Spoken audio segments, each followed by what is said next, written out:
presenting a picture book biography entitled Wilma's Way Home, The Life of Wilma Mankiller, written and illustrated by Doreen Rappaport.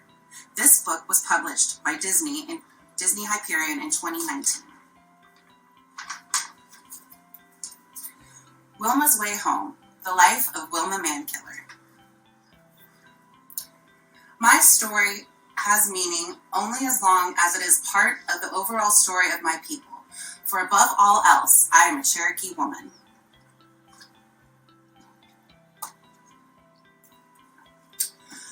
Full-time jobs for Cherokee people were scarce in rural Oklahoma.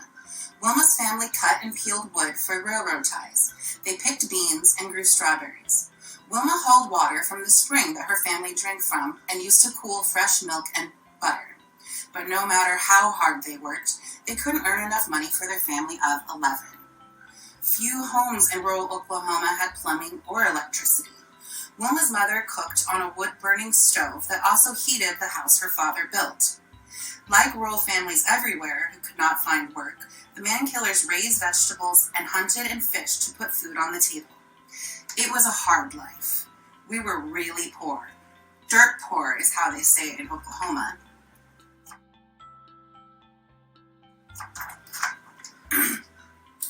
Wilma's mother, Irene, was of Dutch-Irish descent. Her parents disapproved of Charlie Mankiller because he was older and native. But Wilma's parents loved each other so much they got married anyway. Wilma's mother taught her the names of trees and flowers. Wilma spent many days outdoors, especially when the dogwood trees were in bloom. My father must have somehow known that I would love flowers because the Cherokee name he gave me, Ajluski, means flower. Wilma spent her nights reading books and playing Chinese checkers carved by her father. He was a great reader and storyteller and passed his love of both to his children. The warmth and love in our family made up for the lack of material things.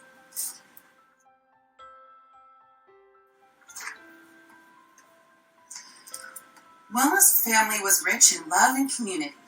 Cherokee people survived through skadoogie, this philosophy of helping each other. Families who raised chickens swapped eggs for milk. People traded homegrown vegetables for store-bought goods. We were all interdependent. Do things for others, rather than just for yourself. At get-togethers, the grown-ups talked and played cards. The children played hide-and-seek and kicked the can. They caught fireflies, put them in jars, and watched them flash on and off, then let them go.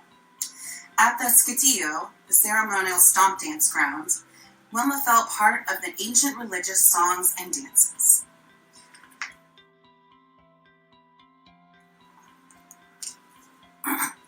When Wilma was almost 11, the federal government created a new policy to relocate Indians from their lands to cities, promising good jobs and better housing. Wilma's father did not want to move.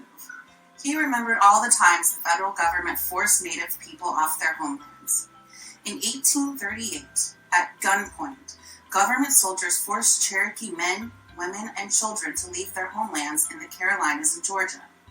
They were marched 1,000 miles west in the freezing winter and sweltering summer. Many were whipped along the way. Disease and starvation struck. More than 4,000 Cherokees died on this forced removal west, which Wilma's father referred to as Aniguski Tudegega Tanastana. All Cherokees were brought on the trail. Most history books refer to this tragic event as the Trail of Tears.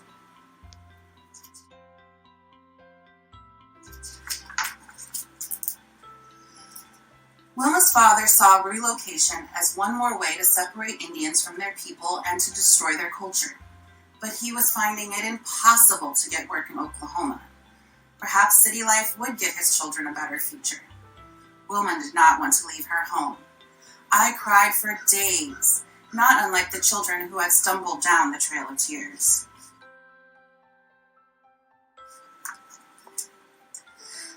Life in San Francisco, California shocked Wilma. No more fragrant dogwood plumes, no more flowering trees, no more hills and green valleys. Only buildings close together, and some people sleeping in the streets. Instead of starlit skies, glaring neon lights. No more singing wrens, only blaring sirens and car horns. One day I was here, and the next day I was trying to deal with the mysteries of television, indoor plumbing, neon lights, and elevators. There were no better jobs and no better housing. The family missed their friends and relatives.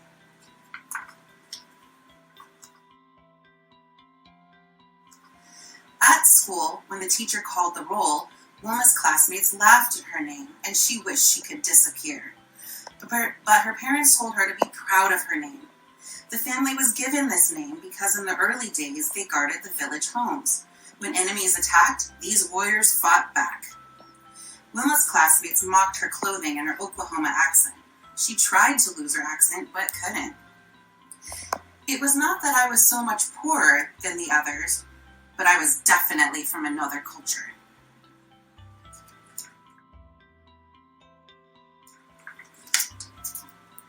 Seeking community, the family went to the Indian Center in San Francisco. Her father worked to open free health care clinics for Indians. The family met other Native people who also longed to return to their homelands. All agreed this federal policy was a disaster. It robbed us of our vitality and sense of place. Wilma hated city life. She kept running away to her maternal grandmother, who lived on a farm 81 miles away. Finally, her parents sent her to live there. The hard work and fresh air were so good. The year on the farm was just what I needed.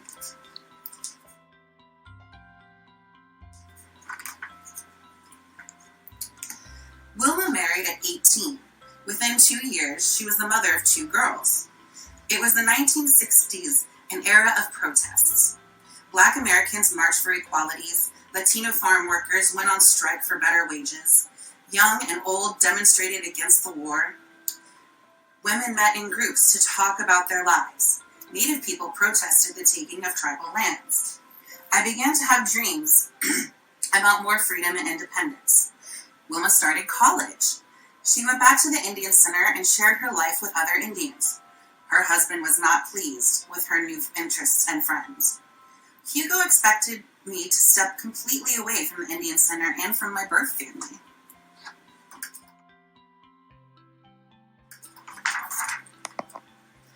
Starting in November 1969, hundreds of indigenous people took over Alcatraz Island, a former prison in San Francisco Bay.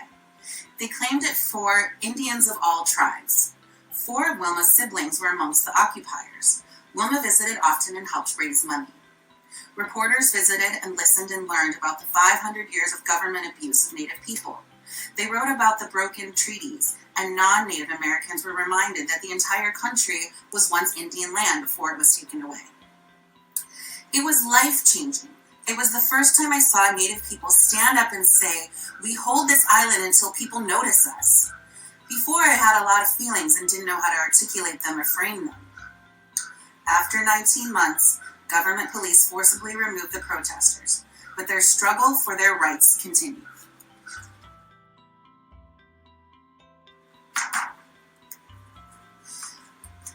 Wilma got a job at the Oakland Indian Center, working with children.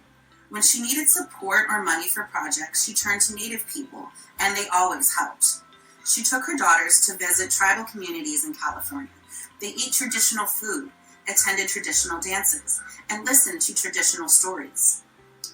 The militants, the wise elders, the keepers of the medicine, the storytellers were my best teachers. I felt like a newborn whose eyes have just opened to the first light. Her path ahead became clear.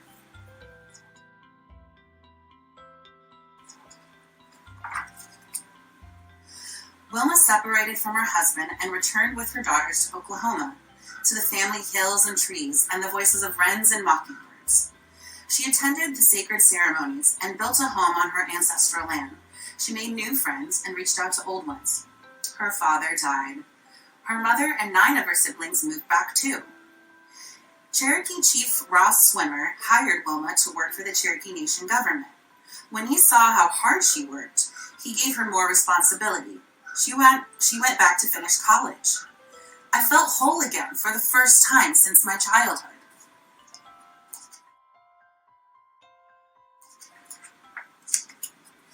2 years later, Wilma almost died in a car accident.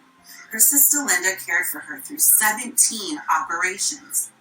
Wilma faced many more illnesses, and each time her family and friends helped her.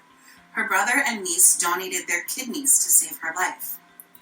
During the long healing process, I fell back on what elders call a Cherokee approach to life, to think positively, to take what has been handed out and turn it into a better path. 18 months later, Wilma returned to work. Chief Swimmer asked her to develop new projects in rural Cherokee communities.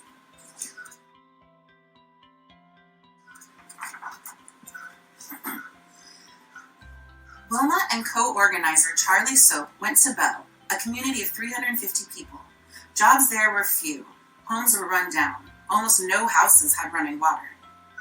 Wilma saw that in Bell, as in her community, these Cherokee people had survived through Skidoogie by helping each other.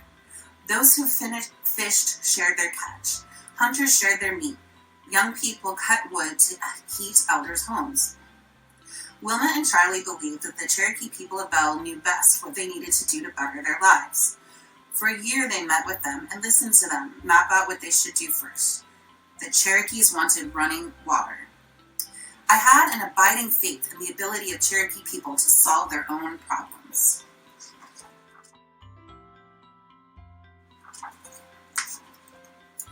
Wilma applied for grants to fund the project. The community worked in teams, mapping out the route of the water line, digging trenches through flint rock and clay, and lugging pipes into ditches to be buried. Team after team, week after week, for 21 months until the pipeline brought water to 81 homes. There was no grant money for plumbing for the non-Cherokees in Bell, so the Cherokee neighbors raised it. The Cherokees of Bell began to believe that they had the power to change their lives. They repaired their homes, built 25 new houses, and a community center. The water line and houses are more than just projects. They are symbols of renewal.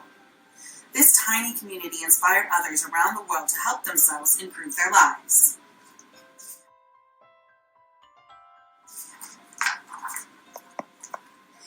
Chief Swimmer asked Wilma to run with him in the 1983 election.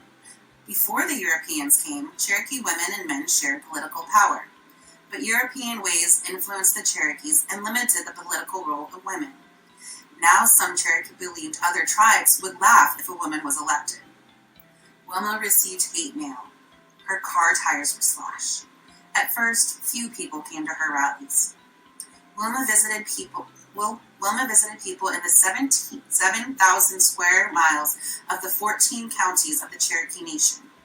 She answered their questions and told them what she believed in. Friends, family, and Charlie Soap helped her campaign.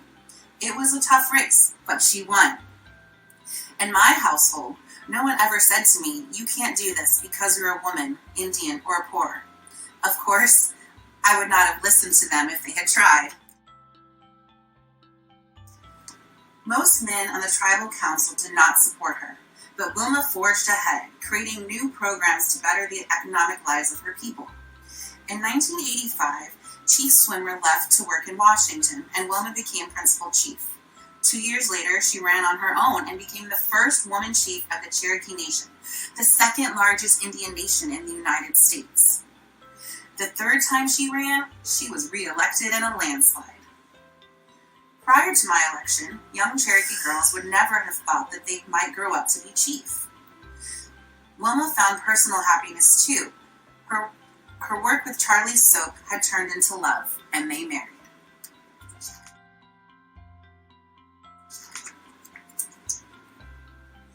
During Wilma's 10 years of leadership, the Cherokee Nation revived a tribal high school, built 4 health clinics and 2 daycare centers, and a Job Corps training center. New businesses, a cattle and poultry ranch, gift shops, and a motel were created, bringing pride to her people along with millions of dollars to better their lives. Wilma's work brought world attention to the Cherokee Nation and to Wilma, and pride to all Native peoples. Unfortunately, her many illnesses led to her early death at 64. But her vision and accomplishments remain a model of how leaders should lead and how all people can empower themselves. Women can help turn the world right side up. We bring a more collaborative approach to government.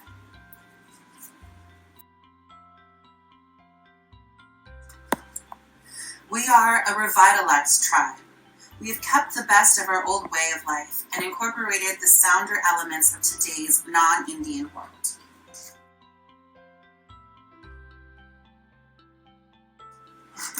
The end. I hope this story of the first female chief of the Cherokee Nation empowers you to learn more.